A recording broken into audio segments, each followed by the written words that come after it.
Annonceurs, entrepreneurs, promoteurs et chefs d'entreprise, choisissez dès à présent votre meilleur partenaire média, Ideal Production. Ideal Production est basé à Cotonou au Bénin. Ideal Production, le partenaire exclusif de Sika TV en Afrique.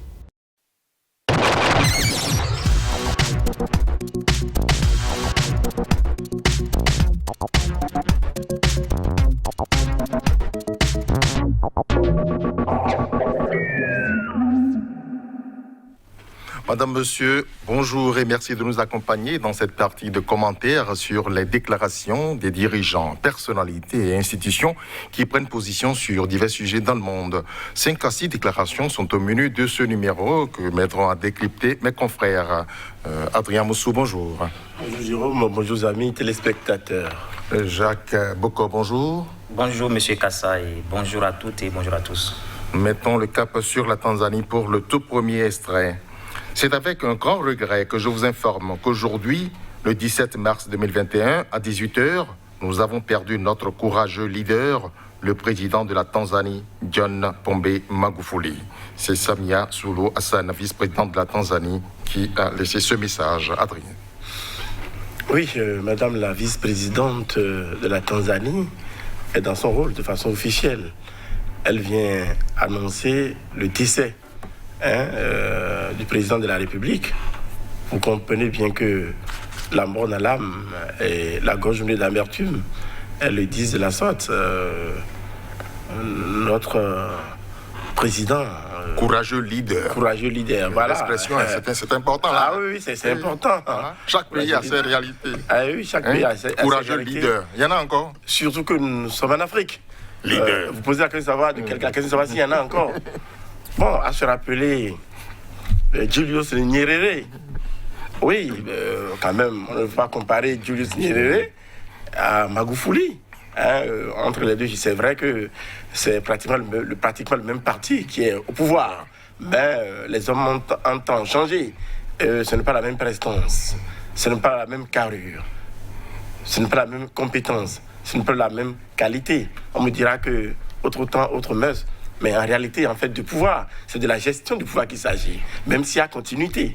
Donc, en cela que, normalement, ceux qui ont remplacé, et ceux qui ont été les successeurs dignes de ceux-là que nous citons, Julius Nyerere, en Tanzanie, devraient pouvoir quand même améliorer ce que les autres ont fait. Est-ce que là, avec lui, cela a été parce que Julius Nyerere, c'était un autre contexte.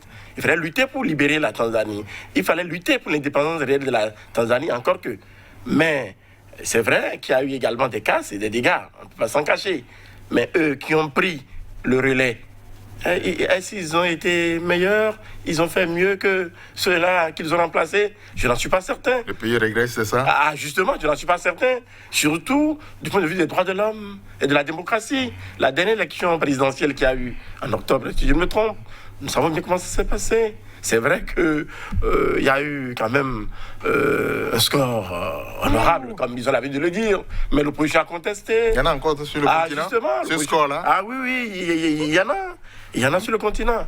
Et on dira tout ça pour ça, juste en octobre dernier. Soit on a forcé un mandat, soit on a trépatouillé, on a tout fait pour se faire réélire quelques mois après. La mort est liée à ça, vous voulez dire, Non, je ne dis pas que la mort est liée à ça, mais nous devions, à des moments donnés, qui que nous soyons, même puissants, que nous soyons à des moments donnés, nous devons pouvoir nous dire, lorsque nous sommes seuls, lorsque nos consciences nous interpellent, nous interrogent par rapport à certaines situations et à certains cas, il faut pouvoir dire qu'il y a ce qu'on appelle le souffle de vie et qu'il nous appartient, hélas pas. Et qu'un jour ou l'autre, ou que l'instant d'après, nous ne savons pas ce qui va se passer. Et je le disais tantôt, Madame la vice-présidente a dit ce qu'elle a dit. C'est ce qu'elle doit dire, parce que je ne pense pas que ce soit le même ton, la même solennité, la même gravité, s'il s'agissait d'un opposant qui devait dire ce qu'elle a dit là. Vous comprenez bien que chacun dans son rôle, elle demeure dans son rôle. Il est décédé de complications cardiaques, dit la vice-présidente Jacques. Oui, c'est vrai que selon les informations, depuis une dizaine d'années, il traîne ce mal au niveau du cœur. Mais bon, il y a d'autres qui disent aussi, est-ce que le Covid-19 n'a pas pris par là parce qu'en temps, il aurait souffert de cela? Est-ce que tout ça n'est pas mis ensemble pour précipiter son décès? Je pense que d'octobre à mars, pour le second mandat, c'est trop court. Et on ne souhaite jamais la mort d'un chef d'État au pouvoir. Mais que voulez-vous? Que son âme repose en paix, comme on le dit. Mais vanité des vanités, tout est vanité. Il a fait des exilés, lui aussi. Il est mort, ces exilés sont vivants. Et si on s'entendait et ces exilés-là revenaient, je pense que, bon, il aura perdu parce qu'il n'est plus là. À quoi bon alors de contraindre les gens à l'exil? À quoi bon de bomber ses muscles et dire, parce qu'on a le souffle de l'instant, et dire que c'est soi qui est là et que pour le moment, on est fort. On a parlé de leader courageux. Leader courageux par rapport à quoi? Peut-être parce que Magufuli fait face à l'Occident. Parce que vous avez vu, dans la crise liée au coronavirus, il a géré cette crise à sa manière. Il s'en est moqué, il s'en est moqué copieusement. proprement. Il n'a pas voulu accepter les vaccins. Tout ce qui est mesure prise de façon officielle par, disons, tous les États. Il comptait sur Dieu. Il croyait en Dieu, et le virer sur le camp. Les décoctions, c'est-à-dire, disons, les pratiques endogènes. Et puis, le même mal, là, il a chopé le même mal. Il a vu mourir son peuple. Il n'a pas fait grand-chose. Je me dis, mais en quoi alors il est leader? Parce que le leader, ce n'est pas celui qui voit son peuple mourir et ne fait rien. Et il ne compte que sur Dieu. Quand est-ce que Dieu viendra s'occuper de toutes ces âmes qui souffraient du mal? En sauver combien? Je pense qu'il a fait preuve de légèreté. Et par finir, d'aucuns vous diront que c'est ce Covid-19 qui l'a précipité, même si on livre de façon officielle que c'est lié à un mal cardiaque. Pourquoi a-t-il polémique autour de son état de santé, Adrien, selon vous? Non, il faut dire que le contexte s'y prête, c'est là que justement, c'est dans l'air du temps, la croisade contre la pandémie du Covid-19. D'autres en ont souffert, d'autres chefs d'État en ont souffert avant lui. Oui, justement, encore que le mystère était allé, par rapport au mal dont il souffrait, il a été absent, et puis au lieu de dire la vérité au peuple, on a caché une sorte de vérité. C'est vrai. Bon, certains disent que les complications cardiaques seraient liées au Covid-19. Bon, à chacun sa thèse. Toujours est-il qu'en son temps, tout sera su. Vous comprenez bien, tout sera su en son temps. Mais il comptait sur Dieu. Mais non, c'est un peu trop simpliste. Il faut compter sur Dieu dans la vérité, dans la franchise. Il était dans quoi, lui? Je ne sais pas. Je ne saurais le dire. Oui, on dit souvent Dieu, Dieu, Dieu, Dieu, mais non. Il ne suffit pas d'invoquer Dieu. Il ne suffit pas d'avoir confiance en Dieu, dans la vérité. Surtout lorsqu'on est dirigeant. Parce que lorsque ça les arrange, les dirigeants, on vous dit que le pouvoir est d'essence divine et que c'est Dieu qui vous a fait chef. Mais si Dieu vous a fait chef, ce n'est pas pour brimer vos compatriotes, ce n'est pas pour brimer les faibles. Il faut être humble. Oui, Dieu, c'est l'humilité. Dieu, c'est la sagesse. Dieu, c'est la transparence dans la gestion des affaires de la cité qu'on vous a confiée. Ainsi, vous avez la bénédiction de Dieu. Quelles que soient les difficultés, vous trouverez les solutions idoines. Donc, ne pas compter sur Dieu pour compter sur Dieu. Non, il faut laisser Dieu là où il est, certainement au ciel, et faire face aux réalités. On dit leader courageux, mais non, ce n'est pas en bravant l'Occident par rapport à la pandémie du Covid-19 qu'on est leader courageux. Mais c'est en bravant l'Occident, ses partenaires techniques et financiers, ceux-là qui viennent nous aider à œuvrer pour le développement là. C'est en leur tenant tête par rapport à certains aspects, à certains dossiers, en tant que patriote, oui, qu'in fine on pourra conclure que vous êtes un leader courageux. Vous comprenez bien? J'ai fait allusion tantôt au Julius Nyerere, pour nous dire Jomo Kenyatta également, dans le Kenya voisin. Vous comprenez? Oui. Ceux-là, c'est vrai, à un moment donné, il y a l'autocratie qui a pris par là, mais on sentait ceux-là plus proches des peuples. Ceux-là étaient plus proches des peuples. C'est vrai, les systèmes n'étaient pas forcément des systèmes si démocratiques. Mais allez interroger les Tanzaniens, les Kenyans aujourd'hui, ils vous diront aisément ce que nous sommes en train de mettre à l'exergue là. Pourquoi y a-t-il mystère autour de l'état de santé des chefs d'État, selon vous, Jacques? Non, mais peut-être aussi c'est pour stabiliser leur pouvoir. C'est un être humain? Ah oui, mais c'est un être humain, mais... Il peut tomber malade comme tout le monde? Est-ce qu'on prépare, disons, la mort? Est-ce qu'on se dit qu'un jour, le souffle allait vous lâcher et que... Non, communiquer, dis simplement qu'on est souffrant.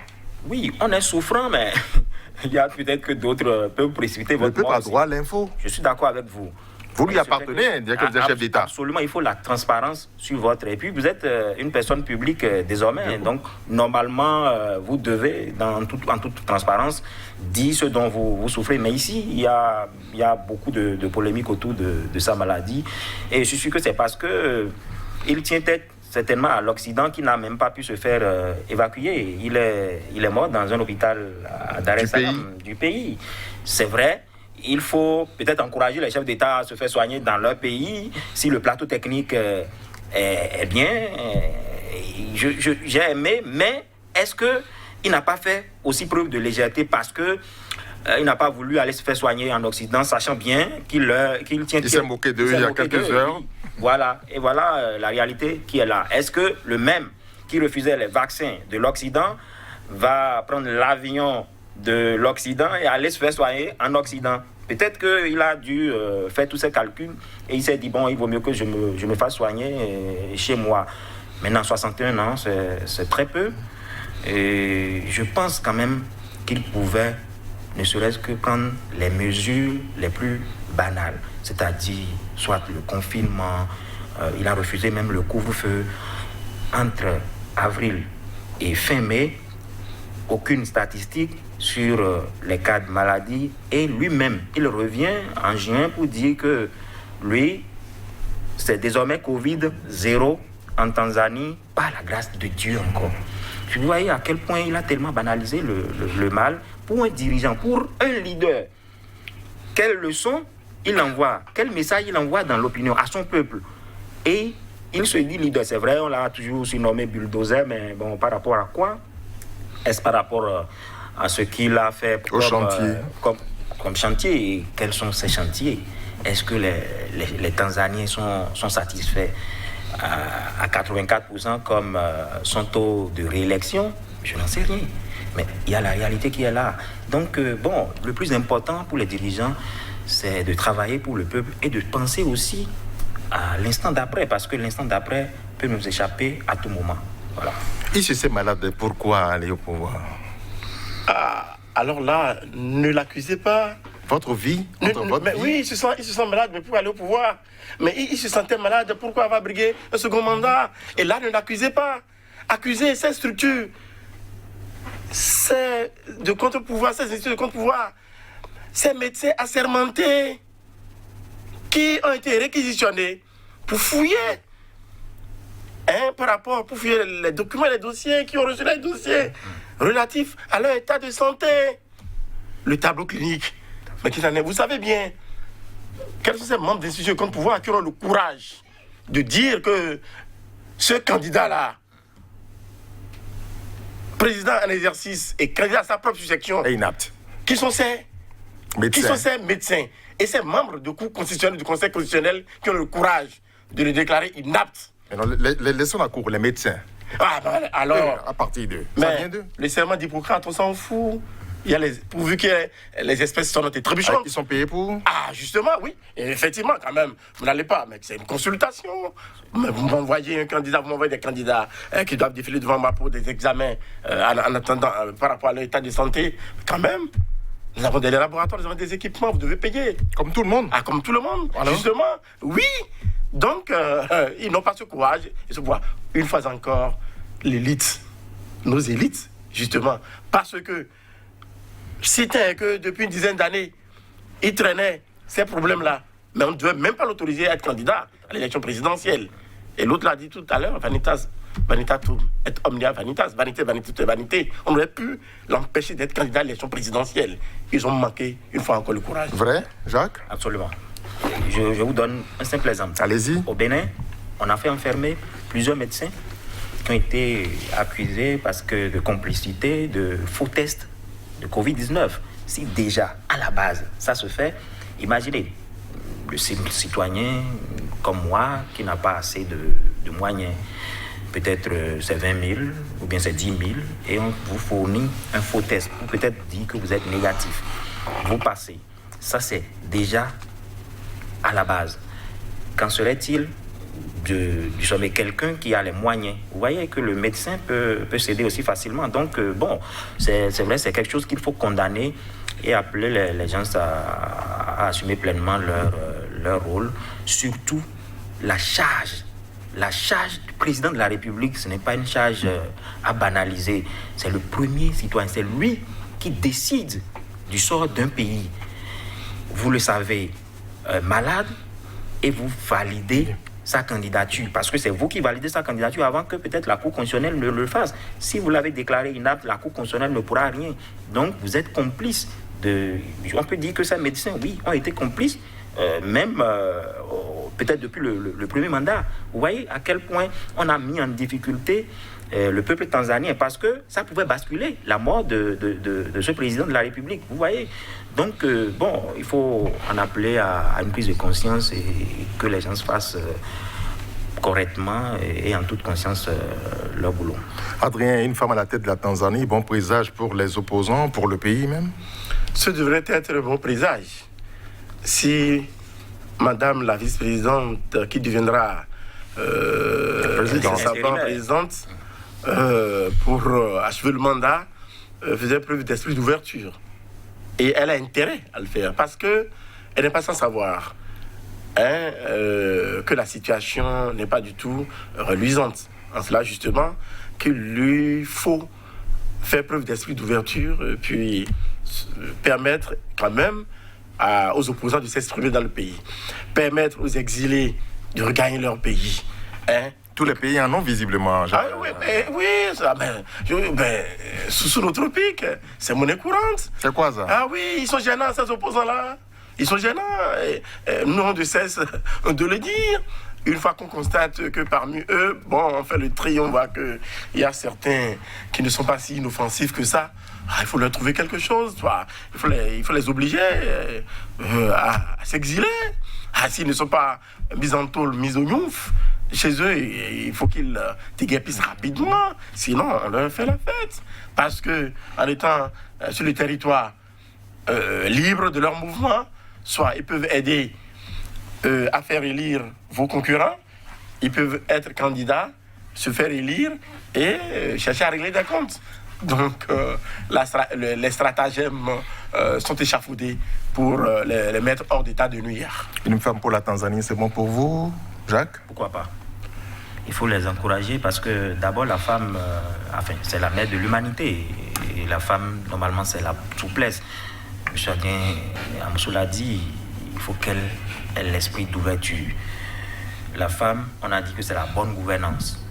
Si déjà, elle peut tirer leçon de ce qui est arrivé à son leader courageux et faire revenir tout le monde à la même table, qu'on discute, qu'on s'entende sur le minimum. C'est vrai, elle doit faire, disons, savoir sa voix de patronne, de présidente intérimaire. Je suis d'accord.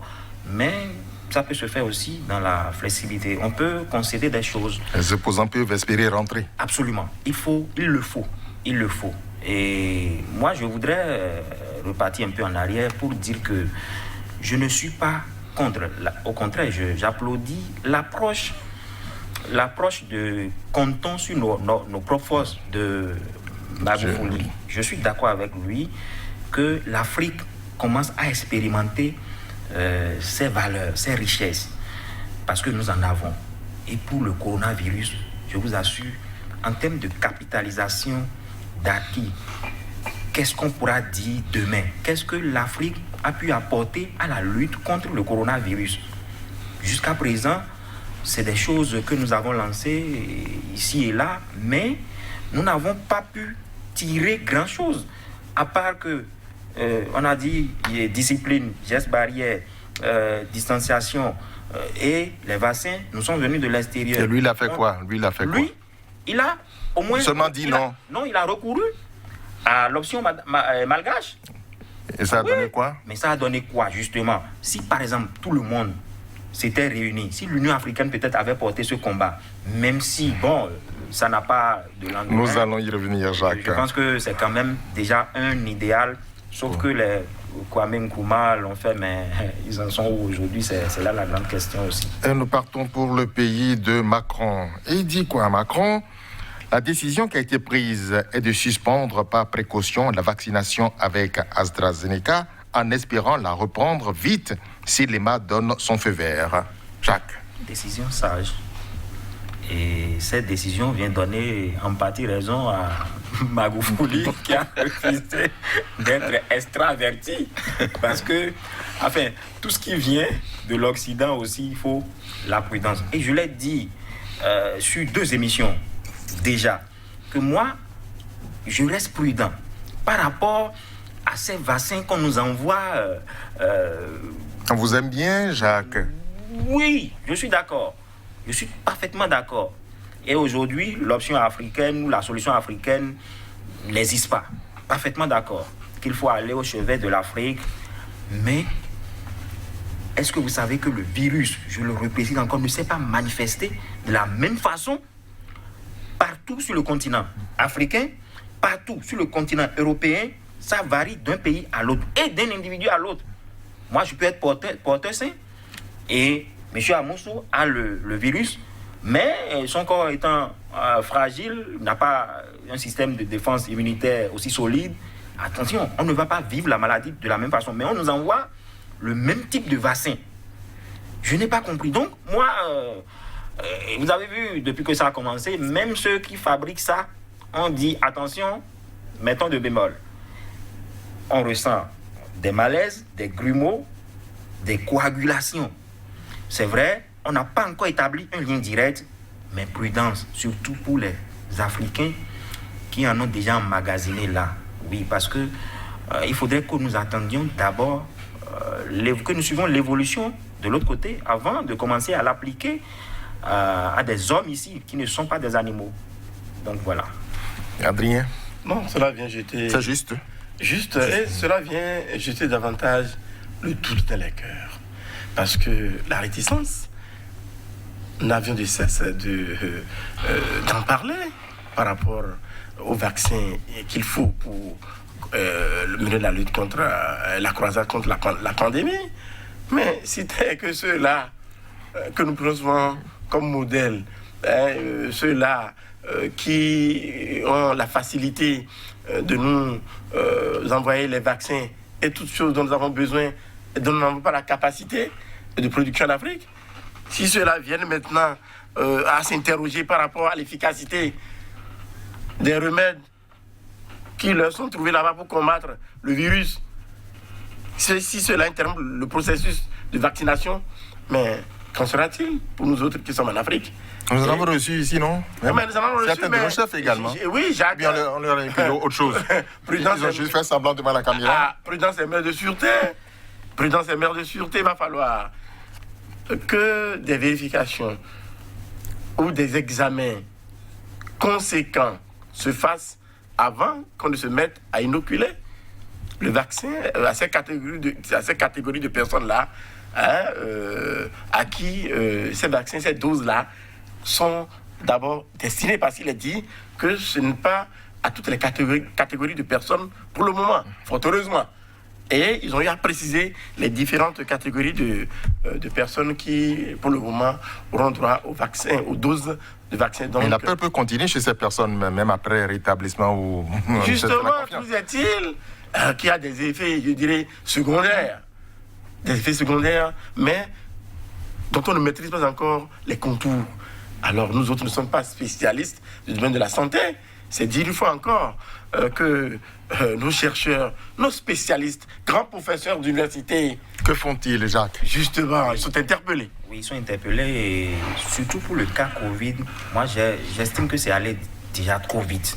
En un an, on ne peut pas déjà avoir trouvé le vaccin et brandir ça comme le jackpot et dire que oui, ça y est, Eureka. Non, c'est vrai, c'est l'Occident. Ils ont les laboratoires les plus huppés, et contrairement à l'Afrique. Le besoin est pressant. Le besoin est pressant, je suis d'accord.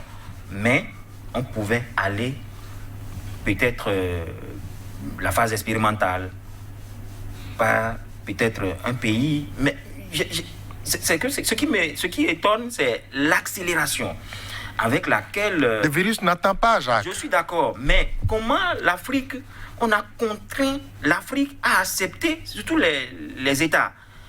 Les États, vous voyez la précipitation avec laquelle nous achetons maintenant les vaccins là, c'est ça qui inquiète.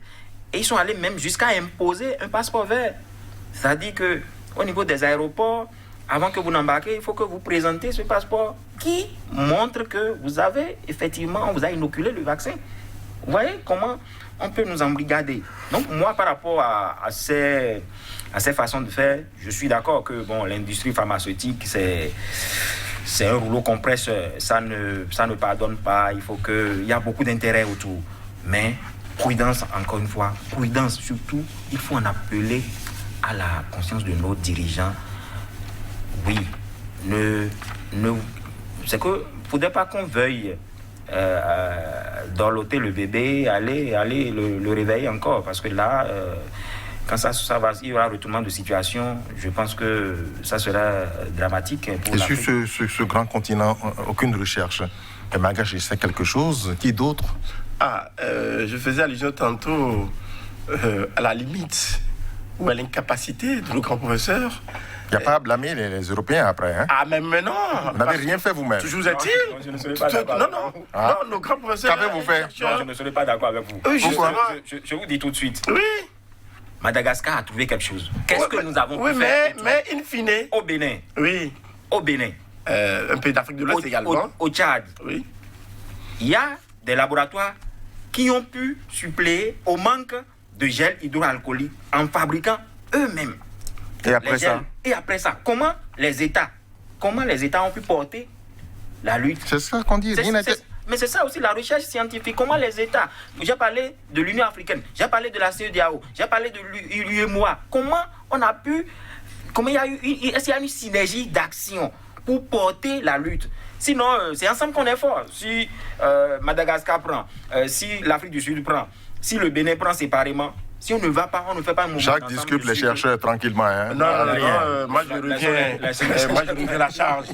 Ils ont montré leurs limites, il faut le reconnaître. Ce n'est pas seulement dans nos facultés, dans nos pays, dans nos facultés, les demi-dieux, on vous dit que tel professeur, dans sa matière, c'est si. Mais non, c'est la pandémie du Covid-19 leur passe un test.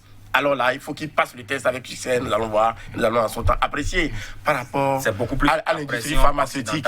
Mais Jacques, les intérêts étant ce qu'ils sont, ce n'est pas demain la veille que les uns les autres s'asseyent autour d'une même table pour parler le même langage.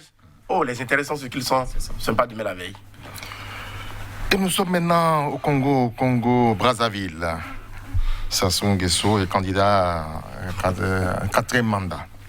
Alors, quand la chancellerie allemande conservatrice, Madame Angela Merkel, est à la tête de l'UDC et multiplie les mandats, il n'y a pas crise de légitimité, il n'y a pas de longévité au pouvoir. C'est Makosso, porte-parole de Sassou Nguesso, qui a parlé, Adrien. Mais malheureusement, moi j'ai pouffé à l'écoute, à l'entendre ce matin sur RFI, mais il devrait aller loin. À la différence en disant quoi? À la différence que Mme Angela Merkel, elle, là-bas, elle ne tripatouille pas la Constitution. Elle ne révise pas à tout va la Constitution pour gagner après, mordicus, les élections. Mais qu'elles sont restées telles quelles? Justement. Et c'est à l'aune des résultats obtenus qu'on tire les conclusions. Il devrait aller loin. Il a fait économie de vérité. Il devrait aller loin. Angela Merkel, c'est pas comme ça que ça se passe chez eux. C'est pas comme sous nos tropiques, ou dans ce Congo-Brazza là, comme il le dit, prétend être porte-parole maintenant. Parce que, mais après plus de 30 ans au pouvoir, mais qu'est-ce que son candidat pourra encore démontrer? Il y a plus grand chose à espérer. Moi, mon intime conviction, je l'ai souvent martelé. Il y a certains chefs d'État qui, n'en pouvant plus visiblement, ont peur de quitter les affaires, de quitter le pouvoir. Ça peut se négocier, non, Adrien? Oui, parfois, ça se négocie, mais lorsque le peuple en a suffisamment, le peuple tient à son rendre compte, à ce qu'il rende compte. Donc, qu'est-ce qu'il faut faire? Certains tiennent à s'éterniser ou à mourir au pouvoir, parce qu'on craint. On craint qu'après avoir quitté le pouvoir, après des décennies d'exercice de ce même pouvoir, on ne se retrouve en prison. En fait, c'est tout. Hein. Parce que la richesse, ils sont tellement cumulés. Mais ils ont peur. Qu'est-ce que le successeur fera de moi? Ah oui, n'oubliez pas, vous avez vu le cas récent de l'Angola, où José Eduardo dos Santos l'a appris à ses dépens. Vous avez vu? En Mauritanie également. En Mauritanie également, oui, récemment, là où... C'est encore chaud, là. Le tout-puissant président a refusé pratiquement de combattre. Ah oui, c'est de la patate chaude. En RDC. En RDC, bon, oui, nous sommes en train de voir. Vous comprenez bien. Donc, ils ont peur tout simplement parce qu'ils n'ont pas su gérer comme ils devraient le faire quand ils sont aux affaires. Il n'y a rien de plus simple. Hein. J'ai été le président de la République. Premier mandat. Je gère comme je peux en faisant l'effort de respecter la Constitution, les dispositions légales en vigueur. Gérer de la transparence, en toute équité. C'est vrai, aucune œuvre humaine n'étant parfaite, nous pouvons quand même commettre des erreurs. Un second mandat, si la Constitution le permet, on gère comme on peut, en demeurant, en respectant strictement les dispositions légales dans le pays. Et après, on descend le pouvoir, quelqu'un d'autre prend la succession, de sorte que vous pouvez même circuler dans votre pays sans être inquiété.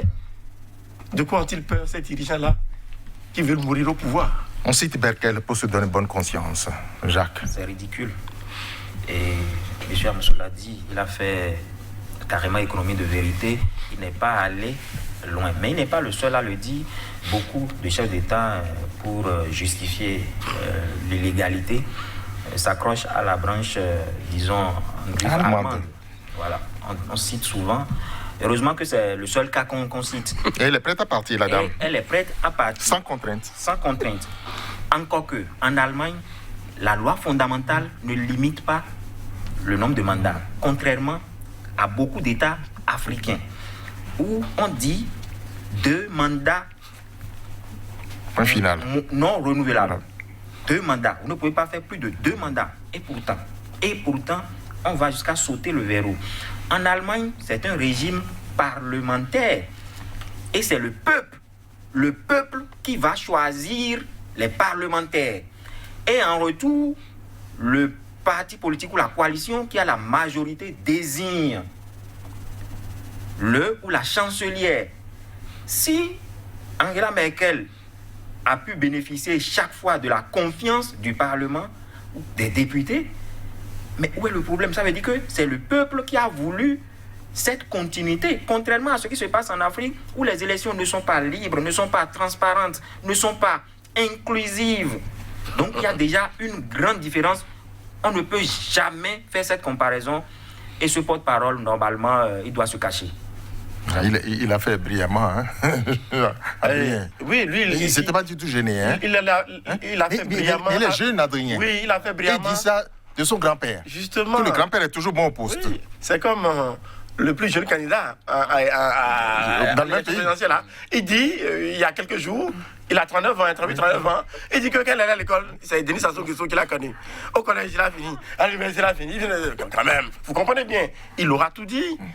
Il aura tout dit à regretter l'élite africaine. Parce que ce porte-parole-là qui a parlé, Makosso, il peut bien être candidat lui-même, non? Justement, Makosso, ce qu'il dit là, il aura suffi que le pouvoir change de main.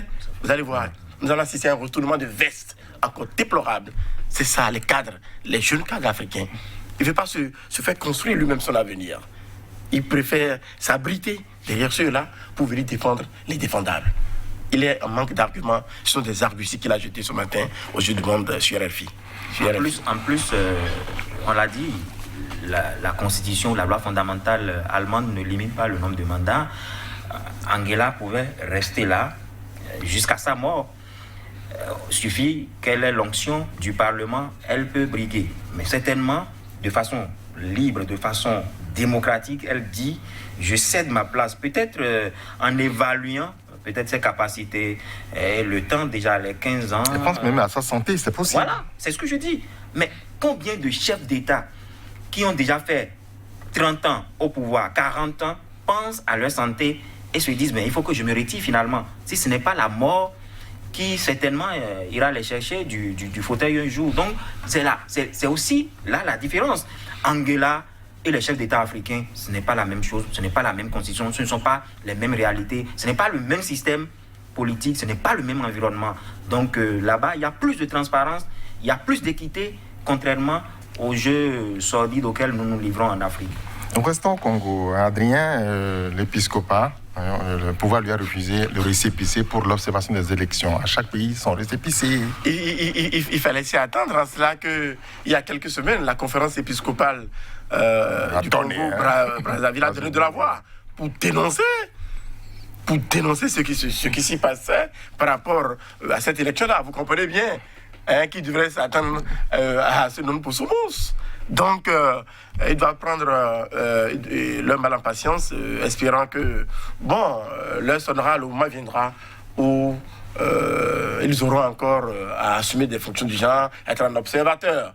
Mais il n'empêche qu'ils ont quand même leurs propos ou leurs déclarations en fait tilt.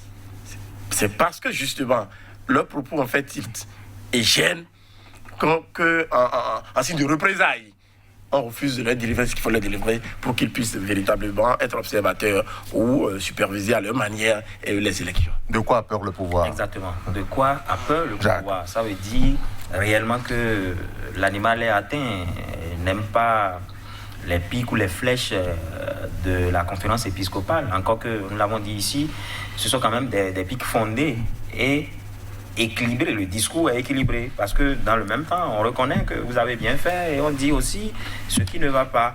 Maintenant, je pense que si moi j'étais à la place des évêques, j'en prends acte parce que à quoi bon même d'aller faire cette observation quand on sait que le jeu est pipé déjà à la base.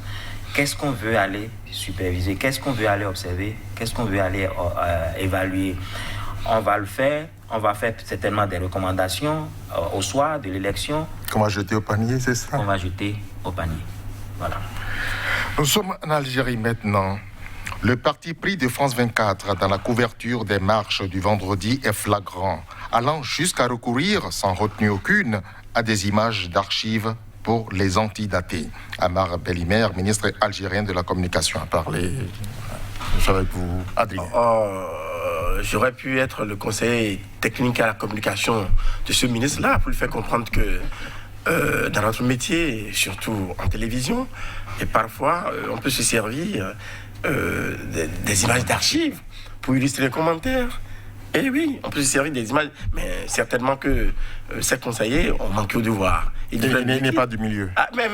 Justement, même si ce n'est pas du milieu, on n'a pas besoin forcément d'être fait communicateur, journaliste ou avoir été professionnel des médias, avant d'être nommé ministre de la communication. Ils ne voyaient pas faire.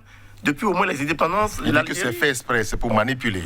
Mais puisque cela ne l'arrange pas. On peut le faire, mais là, c'est fait à dessein. Il est dans son rôle, puisque cela n'arrange pas son gouvernement, cela n'arrange pas le pouvoir. Oui, il ne peut que dire ça, il ne peut que servir cet argument. Mais ça ne tient pas en cela que, justement, comme je l'ai dit, le journaliste, surtout en audiovisuel, en télévision, peut se servir des images d'Afrique et des images d'archives pour faire des commentaires. Jacques?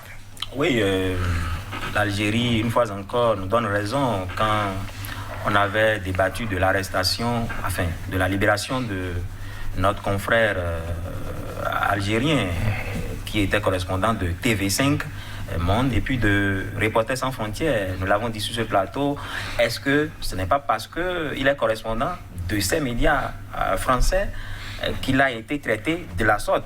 Et cette déclaration vient confirmer cela parce que ça veut dire qu'on est en fait hostile au traitement de l'information par les médias occidentaux. Voilà, par les médias occidentaux, parce que certainement ils arrivent à mettre le doigt sur la plaie. Là, ça fait mal. On n'aime pas les critiques, on n'est pas ouvert aux critiques.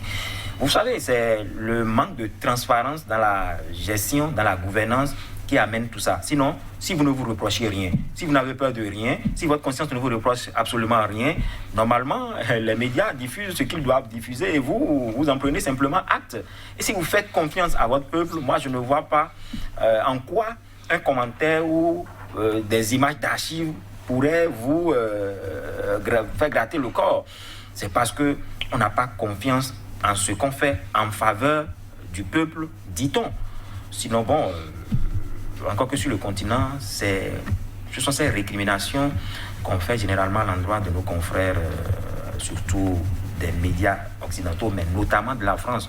On estime que oui, en période électorale, le traitement n'est pas ce qu'il doit être, alors que en temps d'accalmie, en temps ordinaire, ce sont ces mêmes dirigeants qui vont communiquer sur ces médias. Mais en période électorale, alors on commence à leur jeter de l'opprobre, on commence à les traiter de tous les noms. Vous voyez, c'est bon, ils sont dans leur rôle et au peuple de tirer les conclusions. Parce que le peuple sait là où se situe la vérité. On le dit parfois en mission, vrai ou faux. Ouais, Jacques a déjà en a abordé un pan. Ils sont en mission lorsque ça n'arrange pas le pouvoir. Et lorsque ça les arrange, ils sont les premiers à courir, escarcelles dans les bras, pour aller les voir, pour communiquer, parfois, pour communiquer abondamment, au détriment de la presse au niveau local ou national. Ils le font. Ah, justement, ils communiquent. Ils communiquent. Ah, il ne faut pas se faire d'illusions. À coup de... Ah, mais parfois les espèces sont très trébuchantes. Pas forcément pour corrompre, mais également... De la prestation. Ah oui, de la prestation. Ah, ils font de la communication. Ils font de la haute communication, dit-on, effectivement. Et là, vous comprenez bien que ce sont les contribuables qui paient tout ça. Mais là, ce sont les journalistes qui sont malheureux. Ils sont accusés par le pouvoir en place de servir l'opposition. Oui. Et de l'autre côté, on dit, mais vous êtes à la solde de... Finalement, où sont les journalistes? Entre le marteau et l'enclume, parfois. Mais quand même, dans ces genres de situations, les confrères doivent toujours demeurer sereins. En cela que ce sont des tempêtes qui passent, ou qui passeront. Et la sérénité reviendra dans la maison. L'essentiel est de ne pas abandonner la plume, le micro et autres. Le patron de la chaîne dit, nous essayons de faire notre travail le plus honnêtement possible, dans le respect des règles en vigueur. Il ne dirait pas autre chose, Jacques? Évidemment. Même s'il est en mission. Puisque le journalisme, normalement, je pense qu'il est international, il est interplanétaire, ce sont les mêmes règles. Et ses confrères ne sont pas sans maîtriser le b.a.-ba du journalisme, du métier. Encore que nous recourons généralement à ces confrères-là pour venir nous former en Afrique. Même des gouvernements recourent à eux pour venir nous former. Et qu'est-ce qu'on leur reproche? C'est vrai que, bon, parfois... au cours de certaines émissions, on a l'impression qu'il y a des confrères peut-être qui ne maîtrisent pas, qui n'ont pas une vue large sur l'Afrique, ou bien qui n'ont pas des détails. Ils traitent des questions liées à l'Afrique de façon superficielle, mais il y a quand même des confrères qui maîtrisent suffisamment le terrain. C'est pourquoi ils ont des correspondants sur le terrain, c'est pourquoi ils ont des correspondants du pays, des compatriotes. Donc, moi, je ne vois pas là où se situe le véritable problème. Le véritable problème, c'est parce qu'on veut cacher quelque chose à son peuple et aussi à la communauté internationale, parce que ces médias sont des médias qui sont ouverts sur le monde, alors qu'en temps hier, peut-être, on a déjà dit qu'on a fait peut-être tel progrès. Et aujourd'hui, parce qu'il y a peut-être l'élection où nous sommes à la veille, les médias ont révélé autre chose. Vous voyez que ça vient remettre en cause tout ce qui a été dit hier. Donc, on ne voudrait pas qu'on mette des projecteurs sur ces réalités-là, simplement. Voilà. Ils menacent même de retirer l'accréditation. Oh, pour eux, c'est la bonne des choses. Les confrères, quelle fierté. Oh, les confrères devraient s'y attendre. Bon. Ils s'en foutent, c'est ça? Ils pensent pas à son pays, l'image de son pays. Non, image, eux, ils s'en foutent là. On peut écorner l'image, hein, on peut écorner l'image. Vous avez vu en Tanzanie, avec Magufuli, la Tanzanie a régressé. 124e, non, prendre la liberté de presse. Eux, ils s'en foutent, ils s'en contrefichent. Ils n'ont rien à cirer de cela. Eux, l'essentiel est de garder le pouvoir, de le maintenir. de diriger, de gérer, comme ils l'entendent. Qu'ils soient autocrates ou pas, ou dictateurs ou pas, ce n'est pas leur problème. Eux, ils veulent régner. Régner, et puis ad vitam aeternam. Donc c'est eux qui vous apprennent à faire votre boulot maintenant, c'est ça? Parce qu'il est ministre. Ils vous diront qu'est-ce que la liberté de presse nous apporte. Ils vous poseront cette question. Qu'est-ce que la démocratie nous apporte? C'est peut-être l'anarchie. Donc il faut revoir la façon de laisser libre cours peut-être aux médias de faire leur travail. Il faut peut-être régenter un peu pour voir, parce que bon, on a une visée, on a un but à atteindre. Soit c'est pour cacher des dossiers, soit c'est dans la perspective de remplir peut-être pour un énième mandat. Donc on n'a pas envie qu'on révèle certaines choses. Donc, les médias, vous savez que, comme on le dit, c'est le premier pouvoir. Donc, les gens ont compris, les politiques ont compris. Ils s'en servent quand ça les arrange et ils embrigadent les médias quand ça n'arrange pas. Voilà, c'est le média qui n'est pas bon aujourd'hui peut être bon demain. Mais il y a des couvertures qui dérangent. Adrien, oui, il y a des couvertures. Quand vous suivez, ça vous met mal à l'aise. Oui, en cela que nous devrons faire également la part des choses.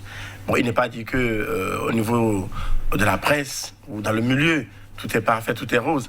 Oui, c'est vrai, de temps à autre, il peut y avoir quelques déviances, mais pas pour autant.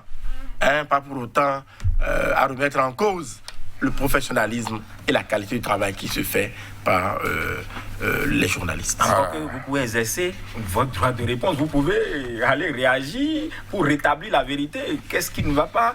Nous ne sommes pas d'accord avec l'élément que vous avez passé, nous voulons apporter des clarifications. Ça se fait, donc aller jusqu'à retirer l'agrément, moi je pense que c'est déjà trop.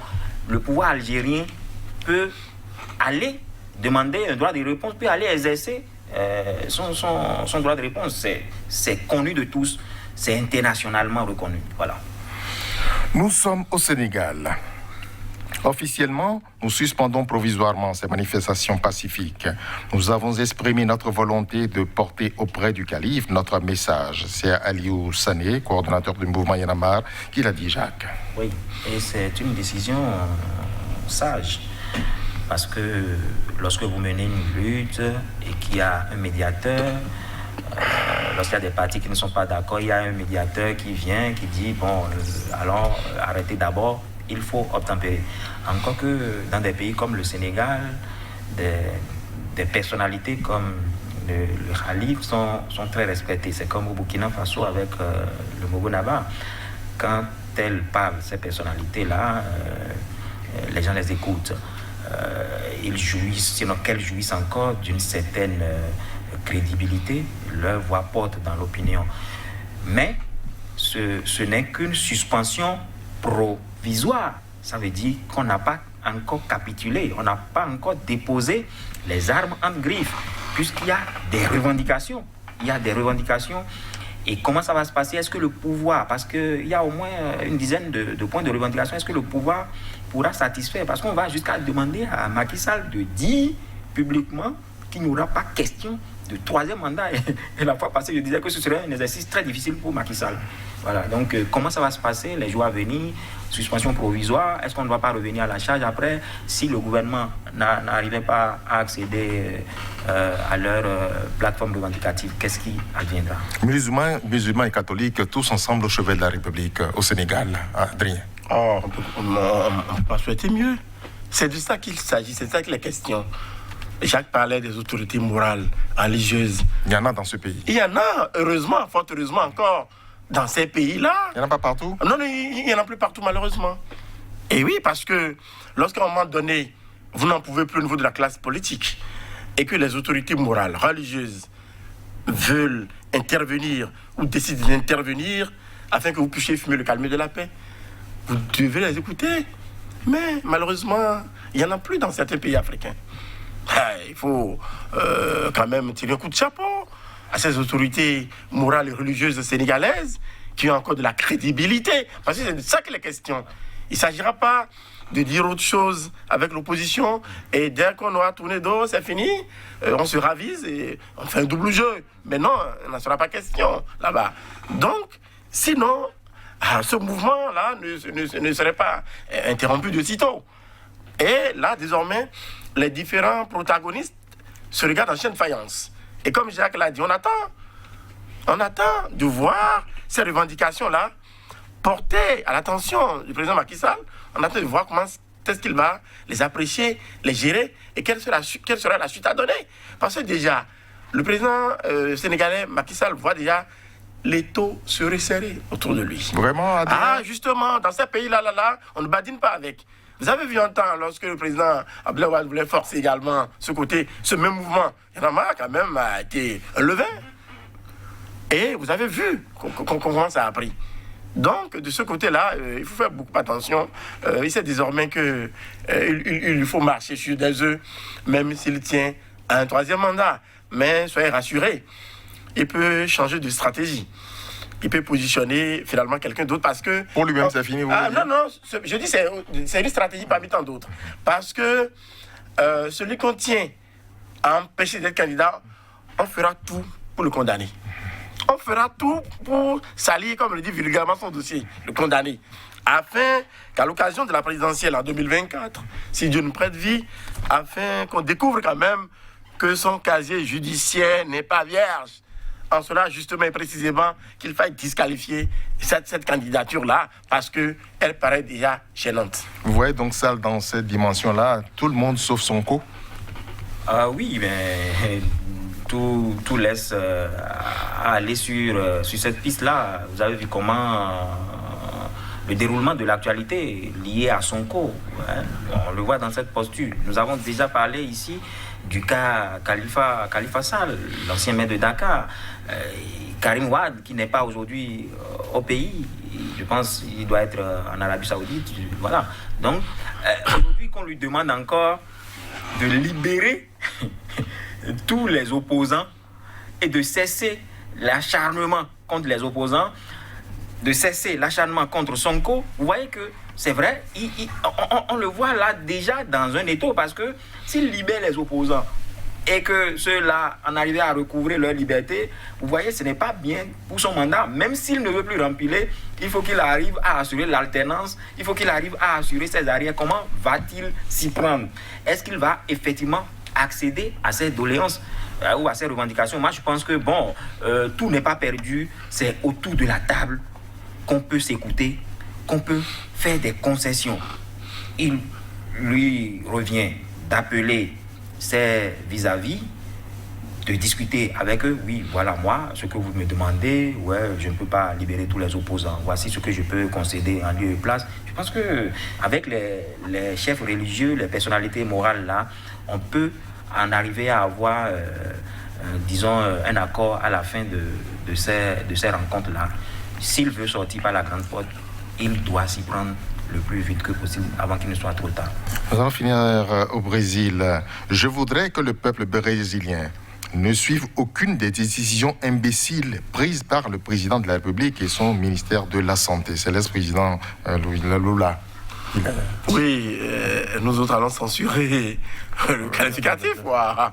Bon, dans l'exercice de notre métier. Bon, c'est ça qui est vraiment. Justement, bon, nous aurons tout compris. Nous aurons tout compris, hein, cette bonne guerre. Hein. Cette bonne guerre, et bon, Lula, avec tout ce qu'il a vécu, bon, une sorte d'humiliation, il a été envoyé, il a été condamné, on dit pour faire de corruption, pour aussi, ça.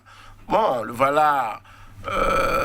Qui visiblement face à son successeur, ou à celui qui a remplacé celle qu'il avait positionnée, justement, tel que le départ a été organisé, ne l'a pas du tout plu. Après, c'est lui-même qui a été condamné. Vous comprenez bien qu'il y a comme une sorte de revanche dans l'air.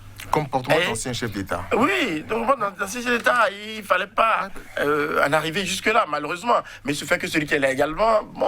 Il donne l'occasion de lui dire ça, c'est ça? Justement, la brèche, les autres ont trouvé la brèche, il faut bien qu'ils saisissent la balle au bon pour lui dire ce qu'ils ont à dire. Bon, il faut déplorer un peu la manière et le style, mais c'est de bonne guerre. C'est vrai, Jacques? Exactement, il faut déplorer la manière... laquelle il a fait. Décision imbécile. Oui, c'est trop poussé, c'est trop vulgaire, parce que il a pris par là. Ancien président, on peut critiquer. Voilà, on peut critiquer. D'accord, mais injurier. Injurier à ce point parce que peut-être qu'il lui dit qu'il ne va pas encore retourner là. C'est vrai qu'il a dit que non, lui, il n'envisage pas ça pour. C'est la décision qui est imbécile, pas lui-même. Mais je pense que c'est déjà trop osé pour un ancien chef d'État, comme l'a dit M. Amoussou. Ça frise un peu de la revanche. Par rapport à tout ce qu'il a subi comme humiliation. Encore que, je pense que le juge de la Cour suprême lui a déjà... on a abandonné les peines. Il a recouru ses droits politiques et il peut toutefois être candidat. Donc, c'est un peu la réponse de l'autre. Bolsonaro, il dit quoi? Je crois qu'il va continuer à déblatérer pendant un bon bout de temps. Oui, il a même dit qu'il va continuer à radoter. Ouais, c'est de bonne guerre, comme l'a dit M. Amoussou. C'est le jeu politique. C'est vrai, il faut soigner le langage. Oui, à ce niveau. Ah oui, parce que il faut peut-être aller questionner l'histoire. Et nous avons vu, oui, toute l'humiliation que l'autre a subie. Il est de gauche en plus, l'autre est de la droite. Alors on sort les mots. Oui, il a fallu que l'autre le tacle pour qu'il lui montre aussi que c'est quand même lui qui est dans le fauteuil. Oui, c'est aussi ça. Tu m'attaques et je te pique aussi. Donc, c'est de bonne guerre. Et sur le terrain politique, c'est admis. Sauf qu'il faut sortir un peu de la vulgarité, je pense aussi. Vous voyez où la candidat pour 2022? Pour le moment, je n'ai pas encore assez d'indices, mais lorsque l'occasion lui sera offerte, il n'hésitera pas. Et ça vous il ne crachera pas sur le morceau. Vous en direz quoi? Personnellement, mon souhait serait qu'il positionne quelqu'un d'autre. Ce sera sage, très sage. Ouais. Oui, Jacques? ce serait très sage parce que d'abord, vous avez déjà exercé la charge pendant, je pense, 7 ans environ. Oui. Qu'est-ce que vous n'avez plus prouvé au peuple que vous voulez prouver maintenant, surtout par rapport à votre âge? Et il a passé un bout de temps en prison. Je pense que tout ça, il faut qu'il se trouve un psychologue. Il y a beaucoup d'anciens qui veulent revenir, vous savez, de par le monde. Je lui souhaite plutôt une paisible retraite parce que qu'est-ce qui prouve que s'il y va désormais, il ne va pas y laisser sa peau? Et parce que pour le premier essai, c'est la prison, ce sont des condamnations. Maintenant, pour le second, quelle condamnation, c'est maintenant qu'on voit qu'on s'est trompé. Non, Adrien, c'est trop tard. C'est maintenant. Peut-être que la Cour a vu ça. On est en train d'envisager aussi 2022, qui sait. Oui, et à se poser parfois la question par rapport non seulement à la compétence des juges dans certaines juridictions, mais par rapport au courage à dire ce qui est au moment précis, sinon et non après coup, après avoir fait le mal, Qu'avez-vous le mal. Mais il faut bien se poser la question. Il faut bien se poser la question à croire que, je vous ai dit, privilège, honneur, gloriole et espèce sonnante et trébuchante. Il n'y a pas autre chose. Merci à vous, Adrien. C'est fini pour ce numéro. Merci également à vous, Jacques. Madame, monsieur, merci d'avoir été des nôtres. Nous nous retrouvons bientôt.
they want to get you, they'll get you.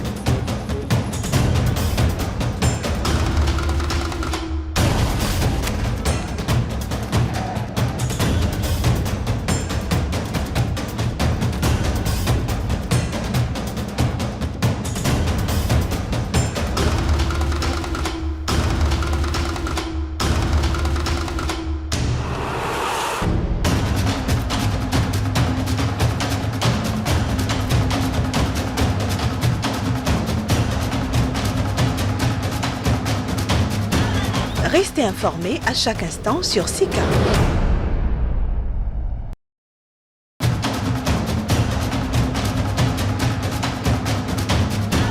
Restez informés à chaque instant sur SICA.